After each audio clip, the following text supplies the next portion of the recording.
Romanos 16, 3. Muito feliz de estar aqui, né, como falou Elcio inicialmente. Estou muito alegre, queria muito participar mais vezes, né, não só daqui desse GC, desse primeiro grupo, mas também de outros, né? Porque eu estava comentando aqui Romanos 16. 16? A igreja cresceu assim. E a igreja ela se desenvolve assim. Não só para ganhar novas almas, novas pessoas para Cristo, mas também para ter comunhão em si, porque o culto ele não permite isso. Ele tem uma liturgia e ele não permite que a gente conheça o irmão mais próximo, esse irmão é mais brincalhão, o irmão é mais sério. A gente não acaba se conhecendo de fato, não tem relacionamento. E se a gente tem um Deus que se relaciona, como é que a gente não consegue se relacionar? É não obedecer o que Deus de fato é intrigante palavra, isso, né? É intrigante. E isso a gente precisa praticar, mesmo que a gente não tenha, né? Quando a gente se converte, a gente vem cheio de mazelas e às vezes a gente deixa de fazer o que Deus manda porque a gente quer continuar com as nossas mazelas. Não quero isso aqui, Deus vai até aqui, isso aqui não vai mexer e tudo mais. E uma parte que Deus fala sobre a sua palavra é sobre relacionamento, né? Tudo começou por relacionamento. Quando ele fez Adão e Eva, ele descia toda tarde para se relacionar com eles, para conversar, para bater um papo, para saber como foi toda aquela construção ali do mundo. Então a gente precisa disso. E o que eu queria falar sobre a mensagem do dia é sobre Priscila e Áquila, né? E o tema da mensagem é uma casa a serviço do Senhor. Amém. Uma casa a serviço do Senhor. Ninguém deve lembrar já conhece Priscila e Áquila, mas eles já são tão citados, não são tão falados como apóstolos, como aqueles que morreram pelo Evangelho, como Estevão e tudo mais, mas foram um casal extremamente usado por Deus, extremamente usado, assim, pouco que se relata sobre eles, você vai perceber que a Bíblia fala pouco sobre eles, mas fala de coisas que eles fizeram ousadamente, né, no Senhor. E lá em Romanos 16, 3, Paulo só sauda eles, né? Paulo lembra deles dizendo assim, ó, Romanos, saudai Priscila e Áquila, meus cooperadores em Cristo Jesus. Aí eu vou continuar no 4, mas os quais pela minha vida se arriscaram a sua própria cabeça. E isto lhes agradeço, não somente eu, mas também todas as igrejas dos gentios. Amém? Amém. Então, Priscila e Áquila, como eu havia dito, era um casal abençoado por Deus. Um casal, né, que teve um papel mais importante, né, pela obra do Senhor. Muito importante por tudo que eles fizeram. E foi mencionado por Paulo aqui em Romanos. Isso é muito legal, porque a gente começa a perceber que onde começou tudo isso? Começou numa perseguição. Eles foram perseguidos em Roma, né? Como você vai ver, o nome Priscila, ele vem de Prisca. Ele geralmente é mencionado primeiro do que o nome de Áquila. E isso é muito interessante perceber, porque naquela época o homem sempre vinha primeiro, logo depois vinha a mulher. Né? Porque eles eram juntos, mas sempre se colocava o homem, tipo, quando você vai mencionar o filho de quem? Né? Filho de José, fulano de tal e tudo mais, entendeu? E aí, mas Paulo, não só aqui, mas em Coríntios, em Atos, ele sempre fala em Priscila primeiro. São duas coisas que a gente pode os falam sobre isso, é que ou Priscila era muito rica, né? E tinha um patamar muito alto de nobreza, ou ela era muito ativa. Eu acredito que ela seria muito ativa no reino de Deus. Então, Áquila era o artesão, era o que fabricava as tendas, a gente vai falar sobre isso. E a Priscila era aquela mulher ativa no reino. Então, ela era aquela que estava ali no meio, fazendo toda a coisa acontecer, enquanto a Áquila estava dando dinheiro para eles, né? E aí, por isso que Paulo sempre cita ela primeiro, porque eu creio que ela era a que estava ali, movimentando toda a igreja. E o interessante, né, pastor, que aquele filme Apóstolo, Paulo, né? Sim. O apóstolo traz um pouco dessa perspectiva que o senhor trouxe aí, sobre a posição de Priscila, essa posição de prestígio. Isso. Perfeito. Até falar aqui, a gente está num pequeno grupo, a gente vai bora conversar. Se tiver alguma coisa que o Espírito Santo tocar no coração de vocês, a gente o pequeno grupo é disso, né? O GC é disso aqui, a gente pode ter um papo, é quebrar a liturgia do culto, né? Então, falando sobre esse casal, é muito legal porque a gente vê que Priscila era ativa e a gente percebe que o Evangelho ele já quebra isso lá no primeiro século, né? Essa questão dessa masculinidade, ela não dá voz para a mulher, não dá voz. A gente percebe que isso acontece já lá no primeiro século. E Priscila é extremamente usada e Paulo reconhece isso, né? Como ele cita ela sempre primeiro nas suas cartas. Mas não deixa de citar Áquila, dizendo que ele era um cooperador, que ele era um trabalhador. E aí você vê Priscila e Áquila saindo de Roma, sendo praticamente expulsos de lá. E aí você nota que, com certeza eles eram muito ricos, né? Porque construtores de tenda, com certeza já eram empresários dentro de Roma, mas mesmo assim eles saem. E quando eles saem de lá já como cristãos, né? Bem usados por Deus, com os plenos, eles encontram Paulo. E aí, quando eles encontram Paulo, o ministério deles desanda. Então, é bom pensar nisso, né? Analisar isso. Eu fico assim, pensando em como Paulo pegou esses dois casais, esse casal aqui, e usou, né? Para que eles pudessem ser não só líderes de uma igreja, mas foram de Efésios, de Coríntios, e foi em Roma também usado como igreja. E onde foi que eles foram muito usados? Né? A gente vai destacar alguns pontos aqui. Onde é que eles foram muito usados? Dentro da casa deles. Onde a gente está hoje aqui, ó, conversando, batendo papo. Eles fizeram tudo que eles tiveram que fazer, começando no pequeno grupo. Né? A casa deles foram extremamente usada para quê? Não só para fazer a igreja, não só para formar a igreja, mas também para receber pessoas. Eles recebem Apolo, eu vou falar um pouco sobre Apolo, eles recebem Apolo, discipulam Apolo, mostram para Apolo como é que se deve fazer. Apolo já era um eloquente pregador, e Apolo sai dali completo, né, plenamente em Cristo, para que ele pudesse pregar em outro lugar, pudesse deslanchar na palavra de Deus. E o primeiro ponto que eu trago eles eram cooperadores de Paulo, em Cristo Jesus. Está lá em Romanos 3, cooperadores.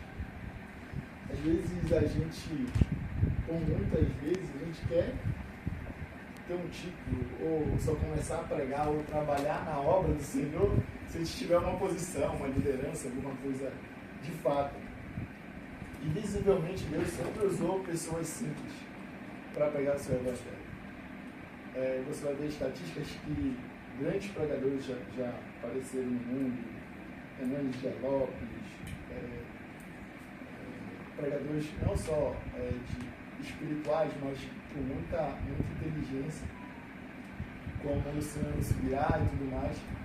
Mas onde a igreja cresce, de fato, são em lugares como casas, como salas, onde a gente há uma convivência. Hoje eu estou muito feliz por estar aqui, por estar compartilhando a palavra com vocês. Eu estava no supermercado depois de sair lá do estúdio que eu estava trabalhando, e uma vizinha me encontrou e ela me viu sorrindo lá no supermercado, conversando com a caixa lá, né? Mas por que você está feliz? Eu disse, não, eu estou feliz porque eu estou vivo, estou dando graças a Deus e tudo mais, e estou alegre por isso, e hoje eu vou encontrar meus irmãos, a gente vai falar de Cristo e tal, e eu falando com ela, eu no caixa e ela lá no final da fila, né? E foi muito legal, ela me mandou depois, ela me vizinha, ela me mandou um áudio, ela falando. Ela me mandou um áudio falando. Eu tô mandando esse áudio pra eles assistir eu vim na feira chorando, né? Só porque eu vim na feira chorando. Já tô chorando de novo. Eu não brinquei contigo. Tá feliz por quê, Anderson? Aí tu respondeu, porque eu tô vivo. Não foi? Aí eu já sei. Aí Deus veio e falou. Morri. Eu vim chorando. É verdade, a gente tem que estar grato a Deus por estar vivo, né? Uma simples palavra que eu falei para ela, porque eu estava feliz por tudo que eu estava vivendo aqui no momento, ali, estudando a palavra, para aprender com os irmãos. E às vezes a gente deixa de viver a plenitude de Deus e levar simples coisas para as pessoas. Né? A plenitude de Deus, eu digo que ela está em cada um de nós, porque a gente busca em Cristo Jesus. A gente se priva de muitas coisas que o mundo oferece para que a gente possa ter uma vida feliz, e às vezes a gente não usa do que Deus dá para a gente. Do que Deus dá para a gente. Deus dá alegria, te dá luz. Quando ele fala em luz, em Gênesis, ele construiu uma ordem e fala, haja luz. E tudo no mundo ficou iluminado. E essa luz, ela não parou ali, ela permanece em cada um de nós. E a gente, como cristão, em um momento a gente pode passar luz para uma pessoa que está ali, às vezes, pensando em se matar ou com muita dificuldade.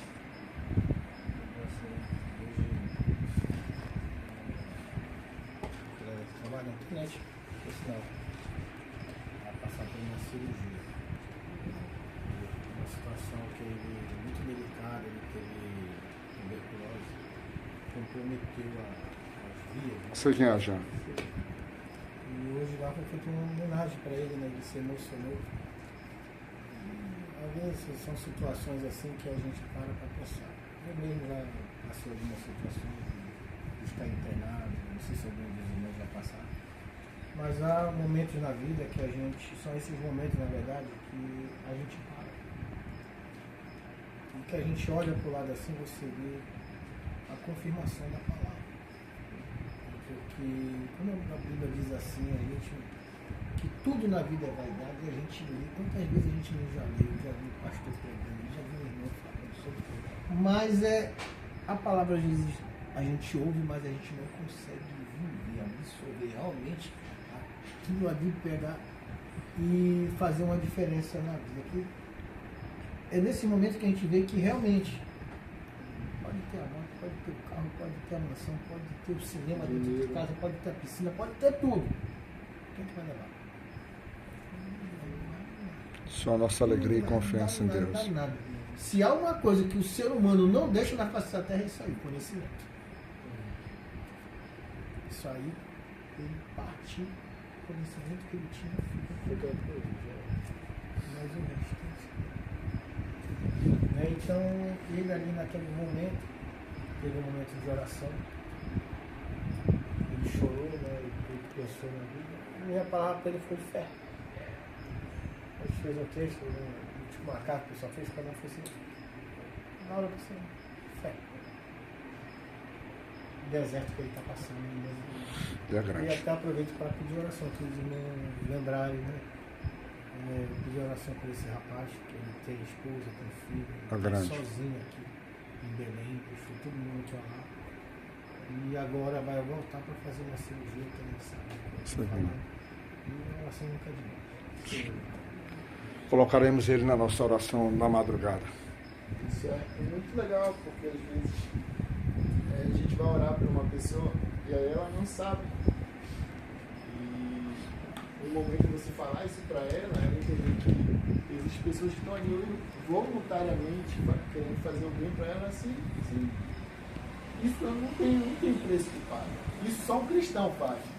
Porque pode ir para qualquer outra filosofia, qualquer ideologia diferente do cristianismo, nenhum prega que você precisa morrer para que o mundo possa viver. Nenhuma, só Jesus fez isso. Só Jesus fez isso. Qualquer intelectual, filósofo que vai falar, ele nunca vai falar assim. Só Jesus que é forte e diz assim, precisa ser fraco. Isso. No momento certo. Para quê? Uma parte da Bíblia sempre diz assim, se Jesus verdadeiramente não tivesse morrido, ressuscitado, toda a nossa fé, Já é. a gente seria as pessoas mais medíocres, Mais miseráveis. mais miseráveis, né? E a pessoa, olha o alerta que a chamada que o próprio texto faz para essa Então, o cooperar é isso, é você olhar, não olhar o tamanho, não olhar querendo estar na frente da obra, como auxiliar. Eles foram cooperadores, mas o que eles fizeram foi grande, né? Eles ajudaram demais toda a igreja do Gentio. Eu não é pensar assim, mas eu imagino que Paulo não teria sido Paulo se não fosse auxiliar aquilo ali para ajudar ele em tudo, né? Até mesmo quando você vai ver no texto lá em Atos 18, Tem momento que Paulo está ajudando eles na construção de tendas. Paulo, quando Timóteo e Silas chegam, ele para de fazer o trabalho e só se dedica à palavra de Deus. Mas, consequentemente, Priscila e Áquila continuaram trabalhando. E quem ofertaria na vida de Paulo para que ele pudesse ficar em Corinto durante aqueles anos lá, implantando a igreja? Consequentemente, ele estava morando na casa de Priscila e Áquila e ajudando Paulo a fazer o trabalho. Então, eles estavam ajudando a obra do Senhor sem precisar, de fato, estar na frente da igreja ou como líderes da igreja. Eles abdicaram disso para que Paulo pudesse existir ali. Paulo, Timóteo e Silas, né, naquele momento. Se o pastor nos permite, a importância dessa palavra, da expressãozinha cooperadores, que o pastor está trazendo, é para que o nosso coração comece a se trabalhar de assim, rapaz, realmente, eu posso produzir na obra do Senhor sem me preocupar com o prestígio que essa obra vai me trazer, sem me preocupar com o valor, vamos dizer assim, material, social, o valor de importância. Porque a palavra cooperadores é aquele que permite com que as coisas sejam efetivamente construídas. Pessoas sejam construídas. Por exemplo, quando você pega grandes ministérios, como o pastor trouxe aqui, ou Billy Graham, por exemplo, vamos falar, certamente o homem daquele não se construiu sozinho. Diversas pessoas se estruturando ao redor dele, fosse com orações, que fosse primeiramente com suporte financeiro, né? Com acreditar, com montar de estrutura, com ouvidos atentos, recebendo a palavra dele, disse assim, não, esse homem vai grande, eu vou apoiá-lo no processo. Então, de fato, esse trabalho de formiguinha que nós fazemos, ou que muitos fazem, principalmente voltados, como o irmão Raxon ontem na sua experiência, que nos proporcionou na igreja, que pegou para fazer uma intercessão e do nada quase coloca toda a igreja para chorar. Com esse mesmo louvor que ele trouxe aqui uma vez, outra vez, né? Maravilha. Então, que a gente possa ser, vamos dizer assim, pensar sobre isso. O que eu quero fazer na obra? Eu quero me tornar o destaque, eu quero me desenvolver, eu quero ser o nome da obra, superando até mesmo o próprio nome de Cristo, ou eu quero ser simplesmente alguém que coopera na obra, né? E no final receber aquelas mensagens para lembre-se de não sei quem que cooperou muito na obra, como o próprio João Marcos, que ele fala, não é isso? Então, maravilha. Cooperadores, esse é o segredo. E aí, quando a gente vai para a questão da cooperação, a que nível eu estou para cooperar? A que nível eu quero chegar como cooperador? No versículo 4, Paulo diz já em Romanos que eles chegaram a arriscar a própria vida para que Paulo pudesse pregar o Evangelho. A vida por Paulo. Cristo chega até a dizer assim, qual é o amigo que vai dar a sua vida para que você possa viver? Cristo chega até a fazer essa indagação para a gente na palavra dele. E Priscila e Áquila entenderam tanto a questão da cooperação, de como agir com Cristo, Jesus, para que Cristo pudesse crescer, que eles arriscaram e eles deram a vida deles para que Paulo pudesse caminhar. Paulo fala, eles arriscaram a vida por mim, para que eu pudesse sair e pregar o Evangelho.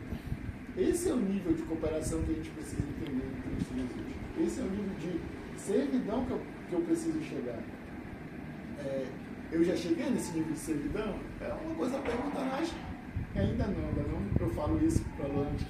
A minha oração é que eu oro, hoje a gente não passa por perseguição, mas que eu chegue no nível de adoração a Cristo, que eu possa dar a minha vida pelo meu irmão, sem pestanejar, sem dizer assim, um dia eu precisar da minha vida, eu tenho a racionalidade de abrir mão da minha vida para que o Evangelho de Cristo possa caminhar. A gente não passa por isso, porque é muito difícil imaginar isso. Mas quando você vai para um irmão que está vivendo num país onde ali ele ser cristão é perigoso, o irmão, ele vai pensar sobre isso. Ele vai imaginar que ele, sendo um cooperador de Cristo, em algum momento da vida dele, ele vai precisar abrir mão da vida dele para que o Evangelho de Cristo possa caminhar. E aí aquele versículo que fala, aquele que não estiver pronto para abandonar a sua casa, né?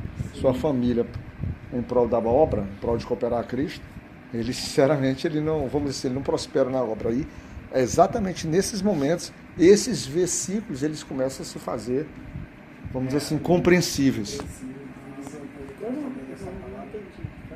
um daqueles versículos que diz assim, que aquele que não abandonar sua casa, sua família, não estiver pronto para isso, ele está falando sobre a vida, se a gente estiver pronto para dar a vida pela obra do Senhor, né? O Senhor tem que estar pronto para dar tudo.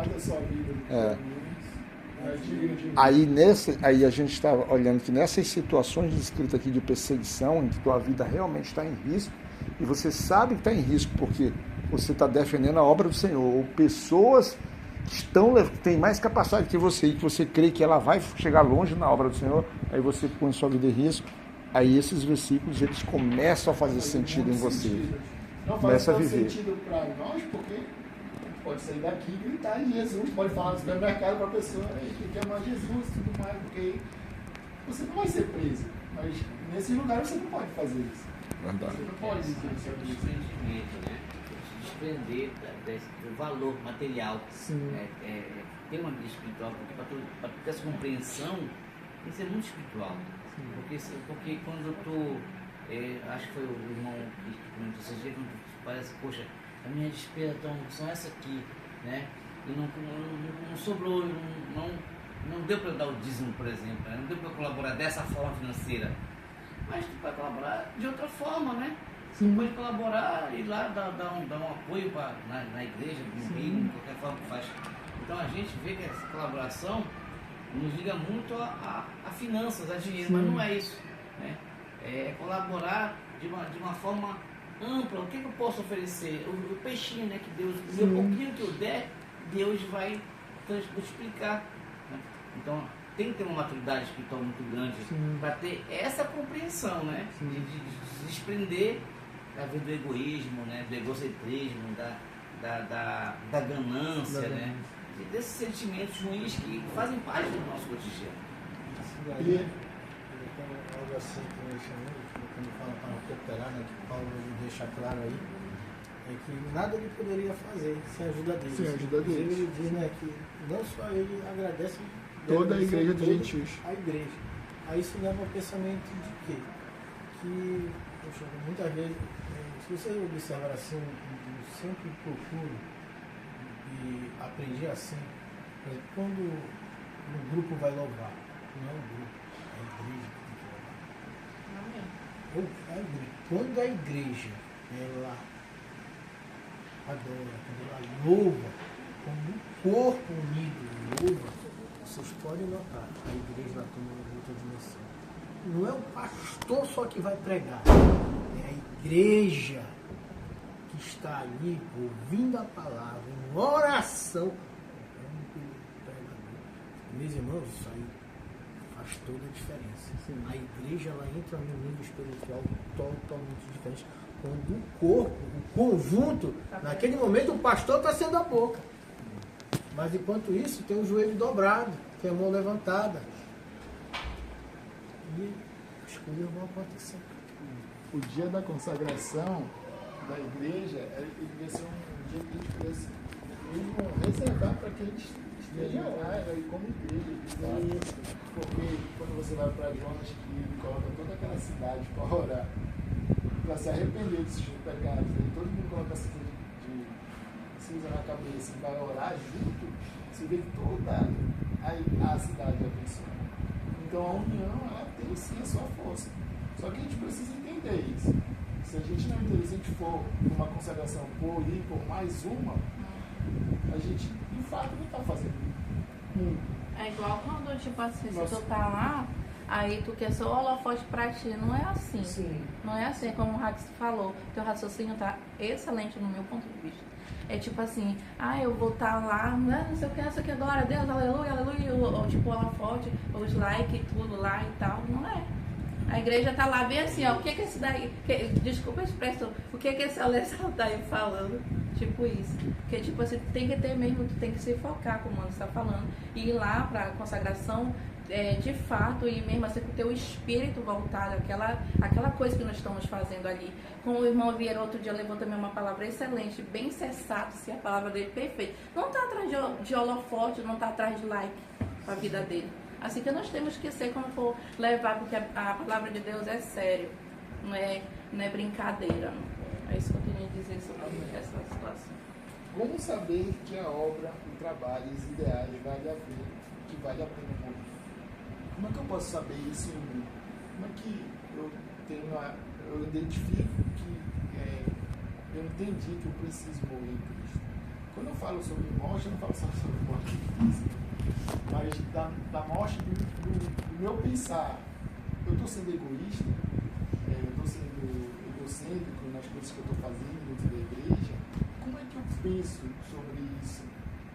Uma das coisas que a gente tem que imaginar é como é que eu estou andando. Hoje eu tento me analisar.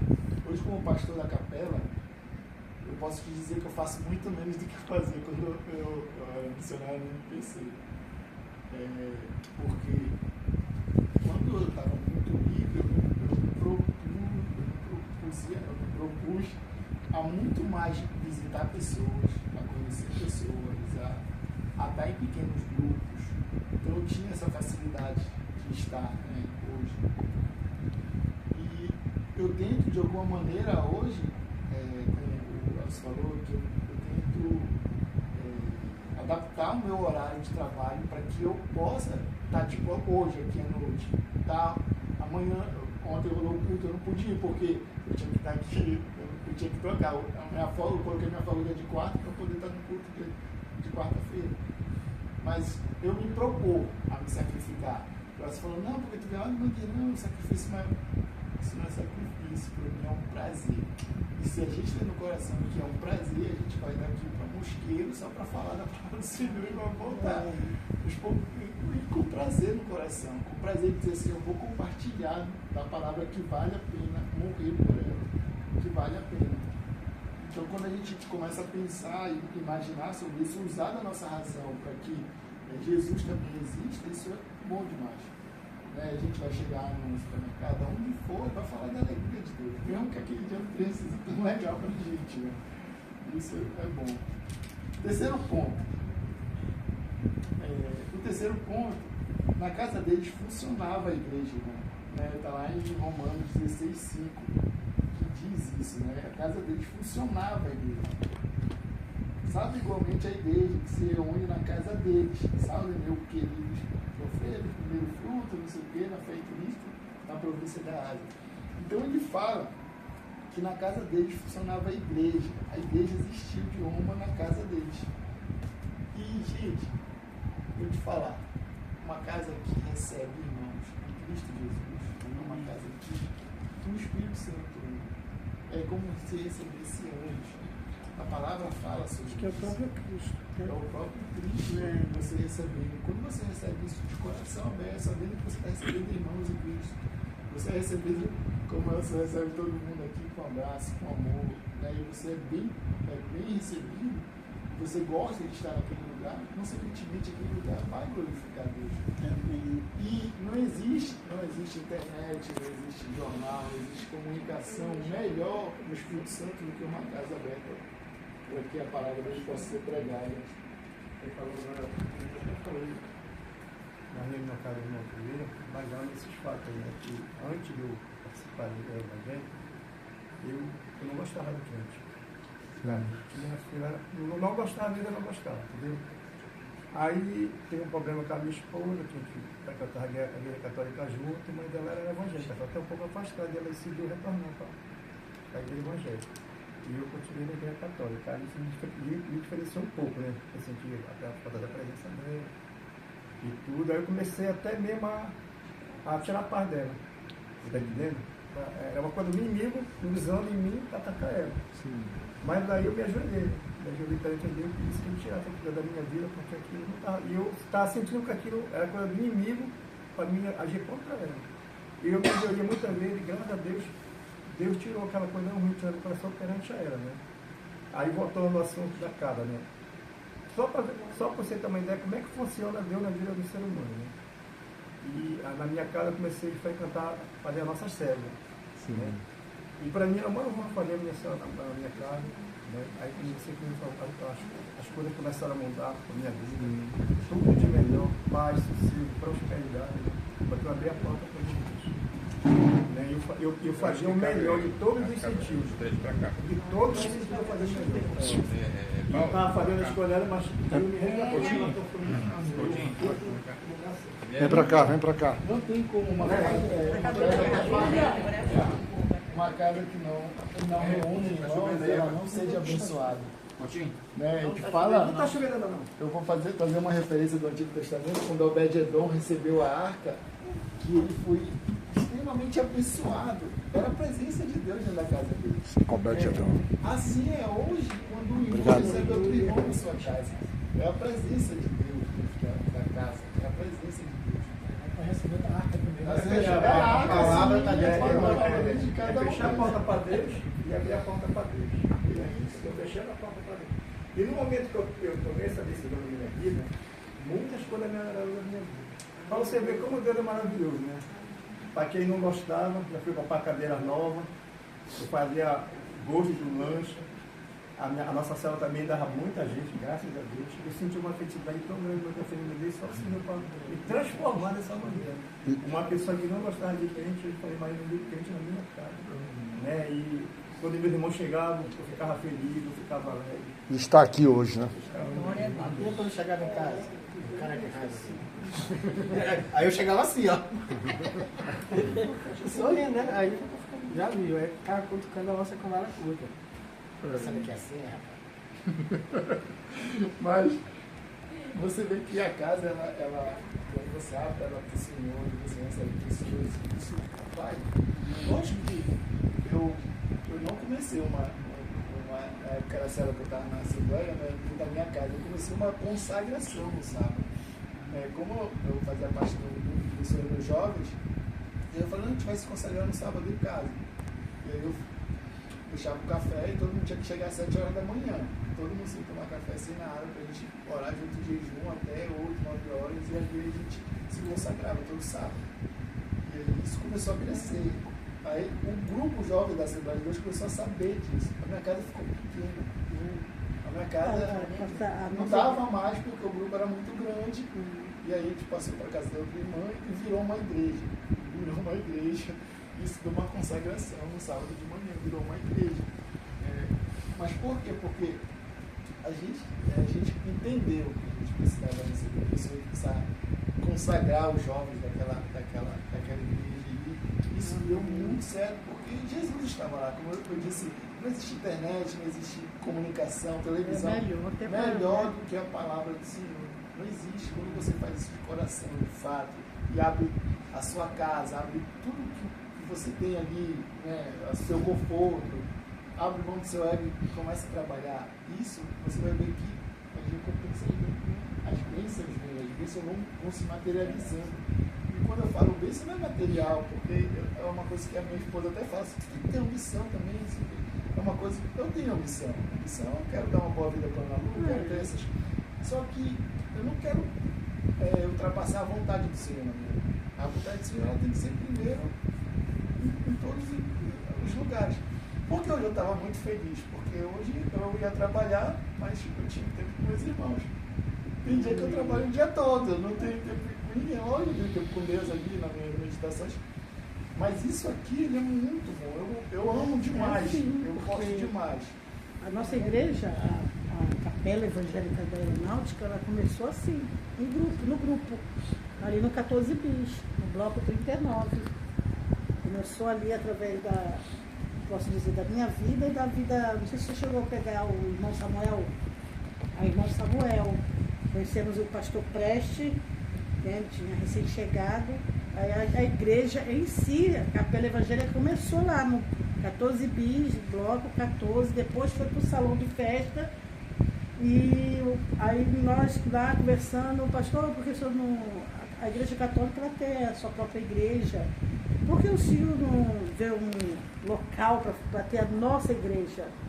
Aí ele falou, muito bem, irmã Lucila, eu vou até lá o coronel major que veio na época, vou procurar saber sobre isso, se pode ceder um lugar, né, para que, já que abriu, acho que era o primeiro ano de capelão, né, que foi, acho que para a evangélica, né?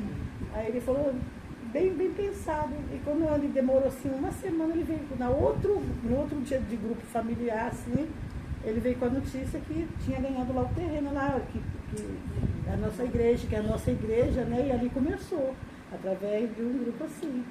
E ali também no 14 bis, eu morava no bloco, eu morava no bloco 14.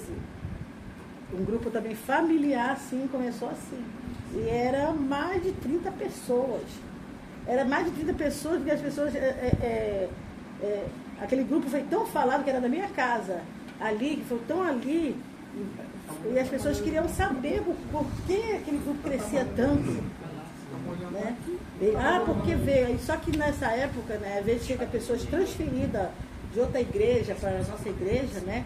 Aí o nosso pastor presidente falou assim, o pastor, esse novo irmão que chegou, ele vai ser o líder do grupo familiar. Aí tá. Só que, como eu sempre falo assim, a minha posição, né, de intercessor é saber. Às vezes chegam irmãos novos na igreja, a gente não sabe o que o irmão, se o irmão vem ferido, o irmão vem com algum problema. Aí nesse período, né, eu sempre falo que tem que saber o irmão, porque o irmão vem ferido, às vezes é porque ele saiu lá da outra igreja, porque ele queria que a igreja se adaptasse a ele, não ele é a igreja. E acontece isso, né? Muito, né? Muito. E nesse período que eles vieram da Assembleia de Deus, lá da BMA, Batista Missionário da Amazônia. Batista Missionário. Quando ele chegou lá, que ele viu aquele grupo todo, que ele estava visitando a primeira vez na minha casa lá, ele falou assim, ele entrou, botou o pé na minha casa, assim, que nesse dia estava até chovendo, e foi na sala lá no 14 bis. E tinha 30 pessoas. Ele falou, isso aqui não é mais um grupo familiar, isso aqui está parecendo uma teia. Porque tinha muita gente, olha. Eu falei assim, não, Senhor, não acredito que o Senhor vinha o próprio Satanás. Eu falei assim, depois conversei com o Senhor, para vir e ele falar uma coisa dessa. Não, tem que dividir. Eu falei, irmão, as coisas de Deus a gente não é para dividir. Não a palavra dividir é divisão, né? Então, é multiplicar. Eu falei para ele. Eu sei que desse período, irmão, assim, parecia que foi assim, enviado mesmo do inimigo. Aí as pessoas não foram indo. Foi assim uma coisa diabólica. Aí depois aí eu falei, não vou parar. Aí eu falei, não vou parar. Aí até era a irmã Simone também que trabalhava nessa época. Eu permaneci, irmão. Aí depois eu peguei de jovem. Lá eu morava já no 39. Aí mais de 25 jovens. Tinha jovens até ateu, porque o pai era ateu. E ele vinha me fazer pergunta na Bíblia. Eu falava assim, irmão, se eu não souber, ele pequenininho, né, que ele queria saber. Eu falava assim, eu não souber, mas na próxima eu te dou a resposta, que eu vou ver lá na Bíblia. E para honra e glória do Senhor, esse jovem aceitou Jesus. Ele falou, eu não vou ser ateu porque meu pai é ateu. Eu vou seguir Jesus, porque a senhora me mostrou quem é Jesus. Foi para a honra e glória do Senhor. Para ver como o grupo familiar ele é importante. Porque há uma unidade, há um convívio maior com os irmãos, você passa a conhecer, você passa a ajudar essas pessoas que sentem necessidade de uma palavra, de algo. Eles passam a confiar, a depender até mesmo de ti espiritualmente, porque eles necessitam. Até a questão desse irmão ali, como é DNA, ela tinha, não sei se ela ainda é, MDA, é a questão de explicação, você eu não vou falar o nome porque tempo, é daqui você de quer Belém. certo tempo, aí você tem que dividir se passar de certo número de membros dentro de uma... Eu não sei como chama, célula. É na teoria do Cláudio, né? Isso. Certo número de pessoas já poderia dividir, multiplicar para aumentar o número de... Isso é uma teoria. E aí, quando você vai para a questão, então falar sobre persuasão, né? Persuadido, né? Judeus e igreja. A questão do pequeno grupo é a questão de a gente levar o evangelho para persuadir famílias mesmo, famílias, grupos, pessoas, porque aqui a gente vai mostrar o verdadeiro evangelho, é aqui. É aqui que a gente mostra quem a gente é, como a gente atua, os frutos do Espírito, são em pequenos grupos, nessa convivência aqui nossa. É aqui que a gente conhece o irmão, aqui que a gente sabe como o irmão é, como o irmão deixa de ser. Então a persuasão é a parte dessa questão do relacionamento, né? De se relacionar. E aí eu quero o quarto ponto, até que horas eu tenho? Até o Espírito Santo. Quarto ponto. Até o quarto ponto. Qualquer coisa o cara cai que nem aquele discípulo lá da parede. Aí depois vem a mão do Espírito Santo e ressuscita ele. Graças a Deus. É muito legal. É muito bom esse 4 pontos, se a gente prestar muita atenção. Esse casal, ele discipulou Apolo, expondo-lhe com exatidão o caminho de Deus. Está lá em Atos 18, se você quiser ler, lá está lá em Atos 18, do 24 ao 26. Quem pode ler? Quem vai ler? Cadê o nosso leitor oficial? Atos. 24, 26, né? É. A câmera está aqui só procurando. Apolo em Éfeso e em Corinto. E chegou a Éfeso um certo judeu chamado Apolo, natural de Alexandria, varão eloquente e poderoso nas escrituras. Este era instruído no caminho do Senhor e fervoroso de espírito. Falava e ensinava diligentemente as coisas do Senhor, conhecendo somente o batismo de João. Ele começou a falar ousadamente na sinagoga. Quando ouviram Priscila e Áquila, o levaram consigo e lhe declararam mais pontualmente o caminho de Deus. Glória a Deus. Você vê no texto, eu gosto muito desse texto porque ele explica muita coisa do nosso tempo hoje. É marcado mesmo. Porque ele explica muita coisa do nosso tempo hoje. Você vai ver muito líder eloquente que tem igrejas enormes, pregando o evangelho, cheio de luz, e a galera lá vibrando e tudo mais, e o homem sendo glorificado. Ele pode ser eloquente em Cristo Jesus, assim como Apolo era. Só que Apolo não conhecia Cristo de fato. Ele não conhecia Cristo de fato. Ele sabia porque ele foi até João. Ele sabia que existia um batismo. Mas ele não conhecia com exatidão. Você percebe a visão. Uma coisa que eu falo que a gente ora muitas vezes por manifestações do Espírito, falar em línguas, curar, fazer milagres e tudo mais, mas a gente não olha por um ponto que Paulo falou que era um ponto essencial do cristão, que é o discernimento. Você discernir tudo que está acontecendo naquele momento ali.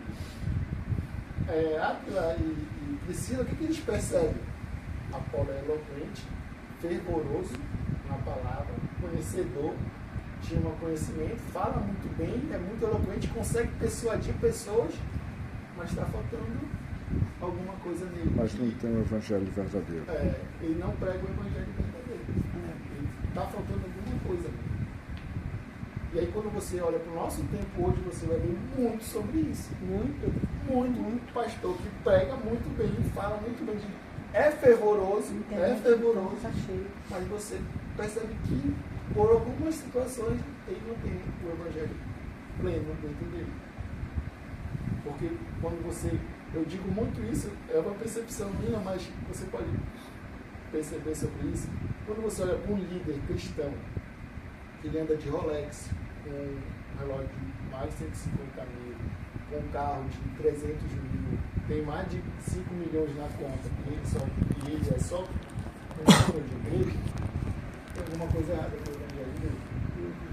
Porque o Jesus que ele segue não tinha onde dormir, foi marceneiro, pregou o evangelho sem ter dinheiro na frente ali. Né? O senhor disse que ele é só pastor de igreja, é isso? Certamente essa igreja está sendo mutilada. Não, aí é esse contrário, essa é a minha percepção, porque o evangelho não está condizendo com o que ele está vivendo. Não estava aí, a Universal está aí. Tá aí, deixa eu falar. Não, a Universal virou até fichinha. Para muita igreja que hoje... Agora a Universal tem grandes concorrências, sim, né, muitas. que não tem um nome, o fardo. Universal. Hoje, Mas a gente fala assim porque já aquele nome. você vê igrejas... A briga aí pelos impérios é grande, as famílias. Você tira uma questão de igreja quando o cara diz assim, olha, eu preciso ter igreja em todos os lugares do mundo. Aí o cara vai abrir. Interior tem Aquilo que parece bom, você já vê que não é exatamente não bom. É tão bom. Mas a igreja também ela tem ajudado muitas. Tem gente Não, lá, sim. Mas é a questão de como está no texto. do passado. Não, olha a percepção do texto. Olha a percepção do texto. Ele era fervoroso. O que essas igrejas são? Elas são fervorosas. Elas vivem o Evangelho. Elas vão ter atividades, ações. evangélicas. Elas vão pregar coisas evangélicas. Mas de fato não vão ser exato. O Cristo está sendo pregado. Naquela época tinha uns que pregavam por inveja, Sim, por isso mais do que importava. Sim. O nome de Cristo fosse levado. Sim. Então, enquanto essa essência permanecer, o erro está no homem. Sim. Aí, o que falou aí, pois é. a moral da história, é o discernimento. É isso, esse é o ponto. Eu já ia entrar no comentário aqui do Lázaro, eu ia entrar nesse ponto. O discernimento. Por quê? Aonde é que você quer chegar? Você quer viver o evangelho pleno em Cristo Jesus, ou você quer só viver esse evangelho que o homem está pregando ali? Ele é fervoroso, ele é legal. Eu estou vivendo Jesus. Eu acho que essas igrejas grandes, irmão, elas colocam muito fardo uma cobrança, muito fardo nos cristãos. A questão da cobrança, a questão. Eu vejo assim, olha. Quanto muito vale a sua fé, né? Sua fé vale R$1 ou vale R$1 milhão de reais? Olha, eu tenho uns pastores que às vezes aparecem lá às vezes até pessoas mandam, né? Mas elas não prestam atenção que elas estão seguindo. Ali vai ali, né? Não vou citar nome de pastores, né? Mesmo de selo de internet. Eles ali, se eu ver a pregação deles, é muito básicazinha, assim, nunca para glorificar o nome do Senhor. Não estou falando aqui de religião, estou falando aqui de Jesus, não estou falando aqui de placa, né? Começa logo assim, esses pastores grandões aí. Aí a ajuda disso, olha, vamos mandar fazer isso, fazer aquilo.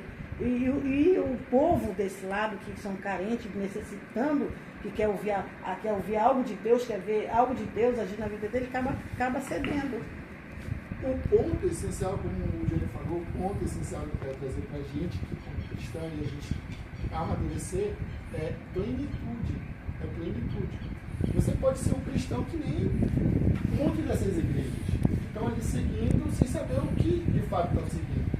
Mas você pode ser que nem Priscila e Áquila, que viram um dom e um cara extremamente fervoroso e disseram, olha, isso aqui está errado, precisa corrigir isso aqui. Esse caminho que você está tomando é um caminho que são pessoas que te pregaram o evangelho, está certo? Você entendeu até João, mas você precisa saber quem é Cristo. Você precisa a plenitude de Jesus. E aí tem muita gente vivendo até João e vai levar a vida. E possivelmente é uma linha muito tênue. Por quê? Em algum momento tu pode cair e dizer assim, aí tu pegou toda a tua salvação porque tu não entendeu a tua plenitude. E observa a palavra do discernimento que Priscila e Áquila atuaram.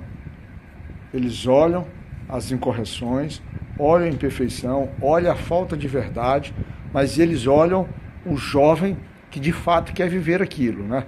Que está buscando aquilo, mas se aprendeu daquela forma e ainda não teve direcionamento. E ele, no discernimento dele, ele não usa o discernimento dele para se afastar, né? Para expurgar, para atacar. Hoje, como por exemplo, a gente vê diversos exemplos na nossa fé aqui, aí, que são pessoas que vão buscar. O que o pastor Raxo falou? Falou, não, aquilo é heresia. Ele já ataca o pastor Raxo, ataca o ministério, mas ele não faz o crescimento. Já Priscila e Áquila usa o discernimento e por meio de depois, logo em seguida, a sabedoria. Aí agora vamos trabalhar. Vamos trabalhar o jovem.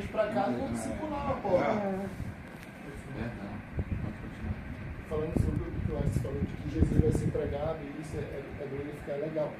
Jesus vai ser pregado de qualquer jeito, até para quem não é cristão. Até quem não é cristão vai falar sobre Jesus. Ele vai ter que ser pregado de alguma maneira. Só que quando a gente traz para o povo de Deus aqui, como nós, a gente tem que viver a plenitude e ter razão para viver a plenitude em Cristo Jesus. Se a gente não tiver, se a gente não parar e dizer assim, eu vou pensar, não, isso aqui está errado, eu preciso ter plenitude em Cristo, eu preciso buscar o caminho correto em Cristo Jesus. Eu acho legal na nossa congregação, eu acho bonito de ver. A nossa igreja é uma igreja bastante heterogênea.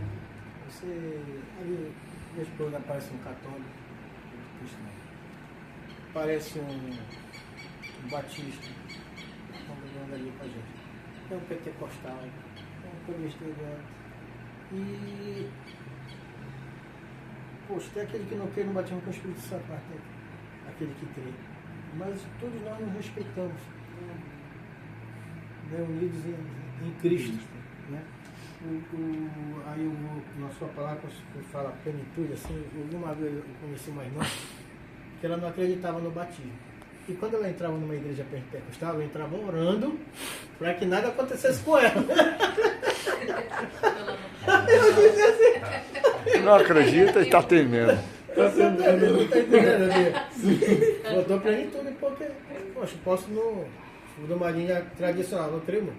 Mas se que for de ti, eu quero receber. Quem não quer receber as coisas boas de Deus? Né? Então, aí eu digo que é um discernimento. Não, mas...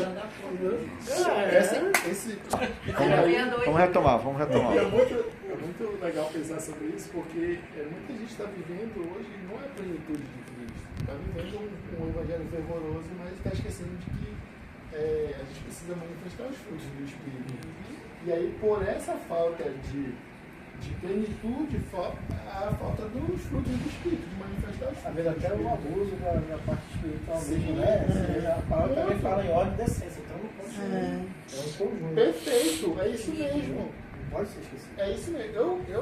Eu particularmente acredito na manifestação dos dons, né, até hoje.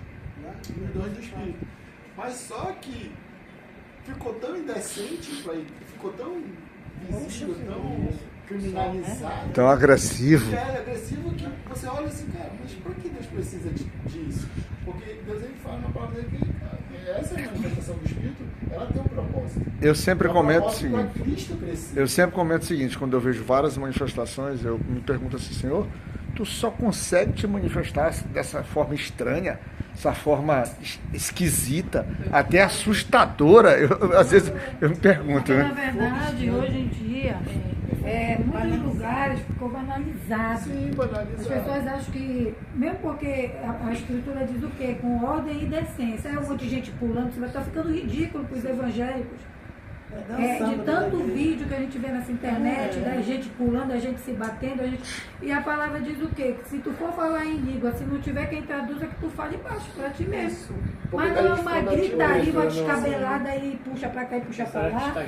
É uma coisa que... Mas um desses sintomas é a questão da falta de plenitude, da pessoa entender racionalmente qual é a manifestação do Espírito e o que ela é, de fato. Talvez Apolo poderia ser um desses, faltava plenitude nele, faltava ele entender que existem manifestações.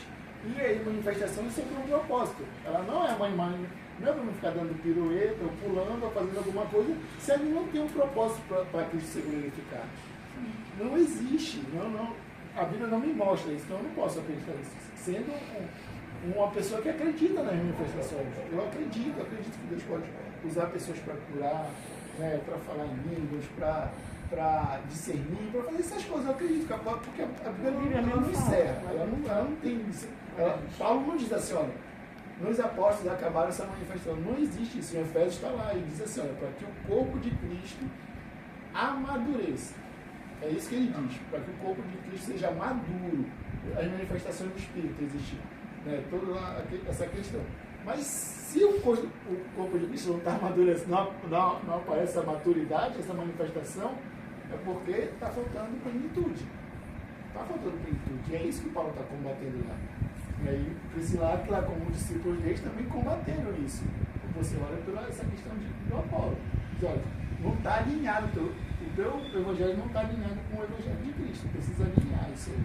Tu é um cara eloquente, prega muito bem, fala muito bem de Jesus, tem amor por Jesus, mas de fato está faltando isso aqui.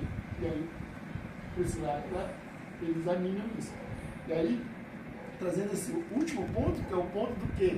Que Priscila fazem também dentro da sua casa, discipular.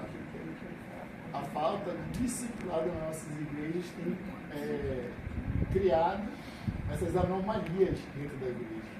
Porque faltam pessoas maduras para ganhar irmãos que têm amor em Jesus, mas que estão fazendo criancice, estão fazendo meninice dentro da igreja, porque ainda não estão alinhados com o Evangelho. Mas porque falta um discipulado. Falta um discipulador já não um discipulador ideal lá que tem que rachar e multiplicar essas coisas. Também o que tem acontecido muito, desculpe, mas é que a igreja ela já não vive mais a parte, só quer a parte do bom. É só orar por bem-aventurança, orar por riqueza, orar por isso, orar por aquilo. A parte principal, que é a parte da palavra, a parte do cajado, a gente já não se ouve mais pregar. E o que é importante? Alinhar o teu caráter, o teu espírito, a tua. Tá entendendo? Ninguém quer isso, né? Não quer porque. O que é que eu penso? Meu ver, eu penso que as pessoas querem agradar o homem. Tu só fala coisa boa para uma pessoa se tu tiver com interesse em alguma coisa. Eu penso assim. Tá entendendo? Só fica agradando aquele negócio assim, alguma coisa. Porque eu sempre desconfiei de gente que fica me bajulando muito. Deus me perdoe.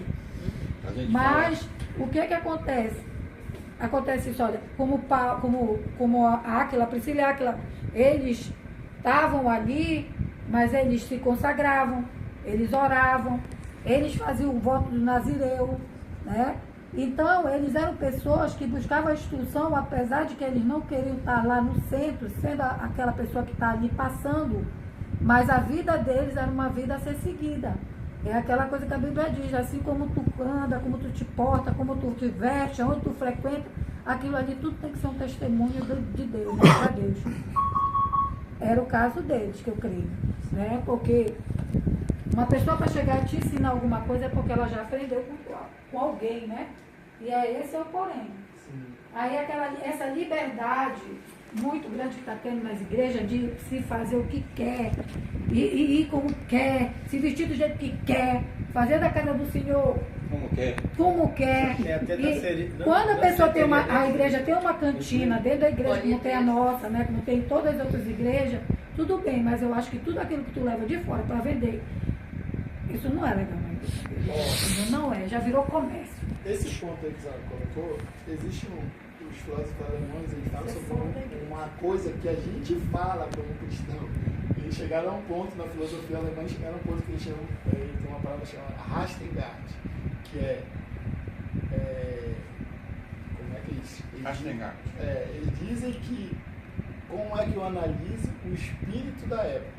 Eles falam assim, o espírito da época filosoficamente. E aí eles chegaram a uma conclusão, um consenso de que o espírito da época que a gente vive hoje é o ego. É o ego. Aquele livro lá do Tim Keller foi essencial. Por quê? Eles chegam a dizer que lá na reforma industrial começou a questão do homem, por causa da ciência, da indústria e tudo mais, começaram a evoluir, o homem começou a olhar para si. Só que isso não foi quebrado. Não só dentro do mundo aí fora. Entrou na igreja. E a igreja vive a questão do homem, do ego do homem. Por isso que você vai ver homens sendo exaltados, homens sendo glorificados. E dão-se louvores.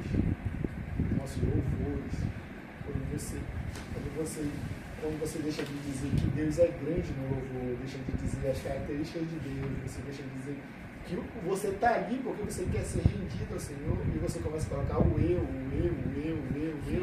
você esquece de que Deus está sendo glorificado.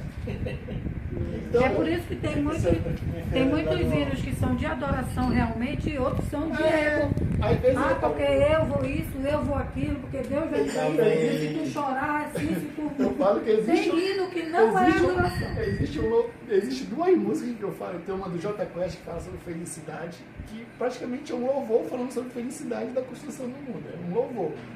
E tem um brega muito antigo, eu até tenho ele no meu, eu esqueci o nome do cantor muito antigo, ele toca no bar até hoje, ele fala sobre a vinda do Senhor. Eu vou mandar para o grupo, vou mandar lá, ele fala sobre a vida, ele fala sobre o príncipe que vai voltar.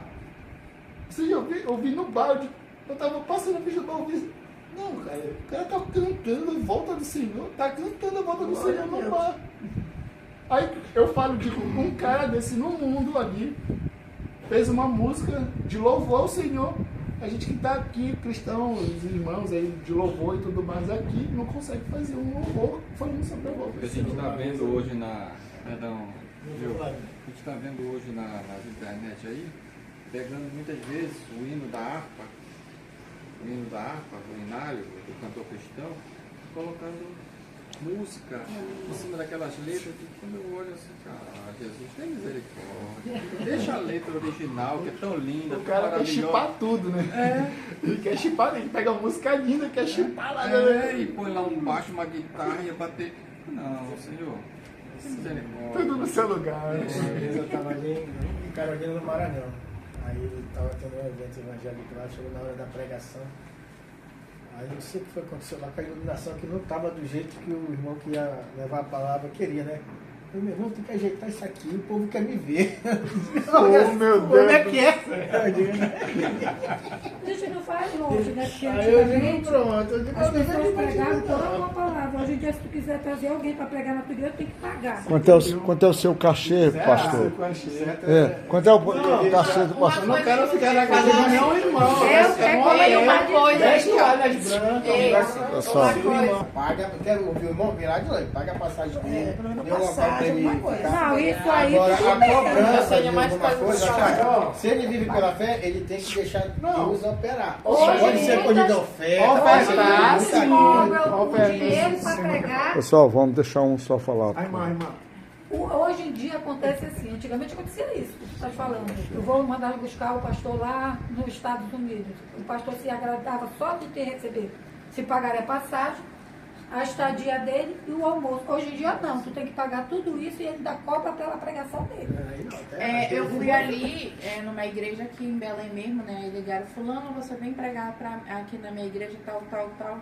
Aí, sim, estou disponível. Aí, Mas não aí é a ela, pessoa- esse tu não é ela não, tá? É uma Aí outra a pessoa, pessoa. aí a pessoa, quanto que a senhora cobra? Aí ela, como assim? Cobrar? É porque todo mundo que vem pregar aqui cobra. Gente, uma Assembleia de Deus. Fala lá. Mas na verdade, E a pessoa disse Mas assim, eu não quero nada de dinheiro não, porque se Deus está pedindo para eu ir, eu vou de graça. mas na verdade, irmãos, na verdade é porque do pregador ao membro tá todo mundo corrompido. E essa corrupção, na verdade, ela nos cega e ela está nos tirando essa capacidade de discernir. Tanto que, mesmo que a gente leia a palavra, ela parece que já não tem mais terreno fértil para que ela possa frutificar dentro da gente. Isso está acontecendo. Pessoal, poxa, vem de longe. Poxa, não vai tirar do bolso. Vou pegar a deixa E a oferta da igreja, Olha, se houver, amém. Eu vou pegar a deixa do talismã. Eu vou discordar um pouquinho da fala dele. Quando você pega a palavra, acho que primeiramente você tem que pedir ao Espírito Santo que te dê sabedoria e discernimento para entender aquilo. Se você não entendeu, você lê de novo, relê. Relê, Até ele concordo. te dizer. mas observa que está todo Mas mundo está corrompido. corrompido, está corrompido. Sabe, irmãos, alguns tempos atrás, a palavra ela era pregada só pelo amor de Cristo. Hoje, se você vê, se você vem de ônibus, eu particularmente fico bom de vergonha. A pessoa entra com o violão dentro do ônibus, aí ele deu uns trechos da Bíblia e está cobrando, está fazendo comércio da palavra de Deus. E isso está vindo constantemente isso. E isso faz com que muitos irmãos se afastem da igreja, porque pensa assim, está se tornando comércio. porque não faz uso da promessa e da palavra do Senhor que tem na palavra dele. Antigamente, a palavra era pregada com amor mesmo. Deixa o pastor concluir. Só falar uma coisa sobre isso. A palavra, ela é visível que, como eu coloquei lá, que Paulo ele foi ajudado por Priscila lá para permanecer pregando a palavra, para se debruçar na palavra. Eu não sou contra o ministro do Evangelho viver da palavra. Isso não é errado, biblicamente dizendo, isso não é errado. Só que existe aquilo, decência. Ordem e decência. Ordem e decência, sabedoria. Eu não preciso ter uma vida de um milionário, de um cara, mas eu preciso viver, como o irmão falou. O irmão vem de longe, paga a passagem e tudo mais. Ofertar na vida do irmão é muito bênção. Porque o irmão vem. Então, irmão, vou Não ofertar, mas não de uma cobrança a coisa é essa. estipulada, Você oferta o que você né? quiser, porque eu vivo da palavra. eu estou aqui, eu me debruço na palavra, eu oro, eu jejuo, eu como. Não, esse assim eu creio. É diferente. Você viver o evangelho da palavra do Senhor. Irmão. Concordo, irmão. Quando você é chamado a largar a sua vida secular de trabalho e viver para Cristo, para a obra, para o evangelho, por mais que é justo que está na palavra do Senhor, o trabalhador é digno do seu salário. Então a igreja tem sim que te manter, tem aonde você pregar, aonde você for, deixar que a oferta venha, não sei, porque não precisa também ser orgulhoso, não, porque eu vou pregar ali de graça, vai, mas eu creio assim, que é bem-vindo sim, como o irmão falou. Agora, uma pessoa que tem a sua vida secular, aí tem o seu dinheiro, né? O seu emprego, e pode viver disso, viver sobre o seu trabalho e sair cobrando as pessoas, eu acho desnecessário. Né? Ele até falou que Paulo disse que ele não queria ser peso para a igreja, nem peso para os irmãos. Paulo falou. Irmãos, ele é um gestor da igreja, não é pastor. para Bom, finalizar. só para finalizar, a gente vai falar sobre devoção, né? Eles foram devotos, né? Eles tiveram devoção em tudo que fizeram. Eles arriscaram a vida por Paulo, né? Eles discipularam pessoas. O preço do discipulado, Giovanni Madureira fala sobre isso, que é um preço muito grande você discipular pessoas, porque você abre mão da sua vida para discipular pessoas. Eu fui graças a Deus pelo meu discipulador, foi um missionário, né, da Assembleia de Deus, e uma coisa que ele fazia, para me discipular, a gente merendava na beira do canal, lá no carro de lanche, e lá à noite a gente conversava sobre Jesus, e ele falava o que eu tinha que mudar no meu caráter, né, percepção de vida, como é que eu tinha que ler, como é que eu tinha que orar, o que eu tinha que fazer. Então eu fui discipulado. Mas só que ele gastou um tempo da vida dele. Não que ele fosse o tempo de dia, à noite, mas ele gastou um tempo da vida dele para me orientar. E hoje a gente deixa de ter essa devoção por outra pessoa. Mesmo sendo pessoas maduras no evangelho, aqui todo mundo tem uma meia-idade e já tem um tempo de caminhada, mostrar das nossas experiências para o outro que está nascendo no evangelho ou que está caminhando aí, para que essa pessoa possa ser bem, ter plenitude em Cristo Jesus. O que falta? Isso dentro da igreja, né? Porque ela perdeu por conta também dessa mercantilização do evangelho. Ela perdeu o discipulado verdadeiro, de sacrificar minha vida para que o outro possa viver.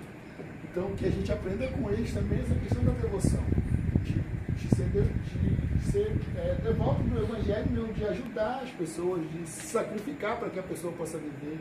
Então, ele vem ensinar todas essas coisas para que a gente possa entender em Cristo Jesus o que a gente pode fazer. A gente não precisa estar no mega show, no mega culto, ser um mega pastor, um mega não sei o quê. A gente só precisa fazer o evangelho simples e o evangelho simples de Jesus Cristo que ele fez por cada um de nós.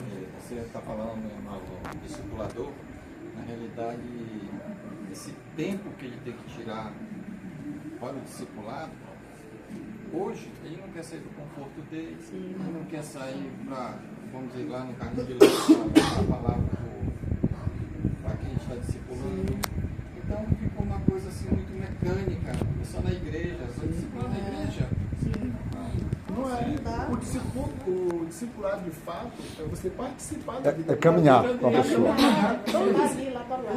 Meu amigo, ele ia fazer supermercado. Ele me chamava, vou fazer supermercado, vamos embora. A gente o supermercado todo conversando. Isso era para você não trocar os preços. A gente achava o preço mais barato, mas a gente ia conversando, era um tempo de conversa. Ele chegava, deixava as coisas na casa dele, a gente conversava lá. Só que é um tempo da vida dele. É isso que eu falo, é um tempo da vida. Como é que eu vou sacrificar um tempo da minha vida para que o outro possa ser maduro? É devoção. Hoje a gente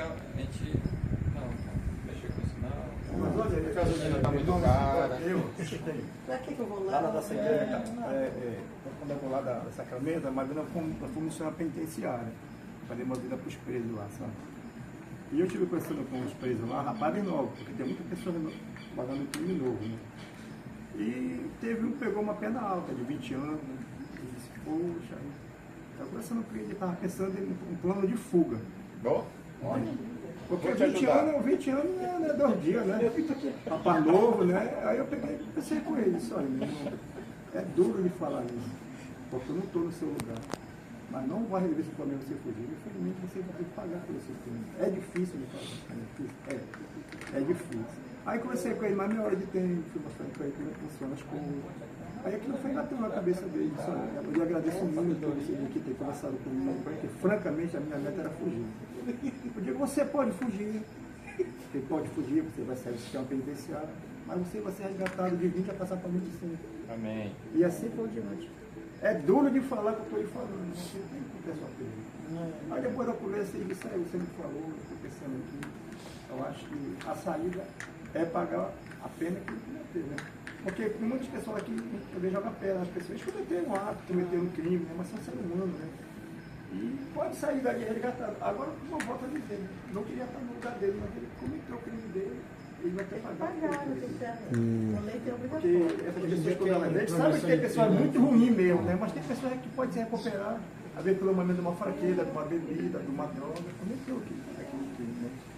E uma formatura no Ananguei foi muito bom da família para os pobres. Muito bom, velho. Agora, como diria o nosso pastor Cláudio, caminhando para o final, realmente. Vamos orar. Maravilha, né?